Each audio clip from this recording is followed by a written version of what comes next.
শুভপ্রত্যাশী আমার ভাই ও বোনেরা, আশা করি সকলে ভালো আছেন। ভূমি রেকর্ড ও জরিপ অধিদপ্তরের চতুর্থ ধাপের পরীক্ষা কবে হবে অনেকে জানতে চাচ্ছেন।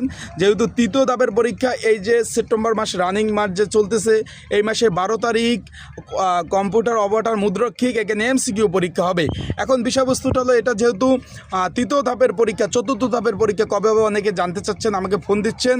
তাদের জন্য আমি বলতে চাই আপনারা একটু অপেক্ষা করুন, কারণ এই পদের এমসিকিউ পরীক্ষা হওয়ার পরে তাদের রেজাল্ট প্রকাশ করবে, তারপর লিখিত পরীক্ষা হবে, তারপর রেজাল্ট প্রকাশ করার পরে পরবর্তী ধাপে তারা কিন্তু লিখিত পরীক্ষা নিবে, মানে চূড়ান্ত নিয়োগ দেবে, তারপর পরবর্তী ধাপে কিন্তু চতুর্থ ধাপের পরীক্ষার সময়সূচি প্রকাশ করবে। তাই চোখ রাখুন আমার ইউটিউব চ্যানেলে, ফেসবুক পেজে, এরকম কোনো আপডেট পাওয়ার সাথে সাথে আমি জানিয়ে দেবো আপনাদের। আর এমসিকিউ পরীক্ষা হবে বাকি পদের, যাদের সাজেশন প্রয়োজন আছে স্ক্রিনের উপর হোয়াটসঅ্যাপ নাম্বারে মেসেজ করে সাজেশনগুলো নিতে পারেন।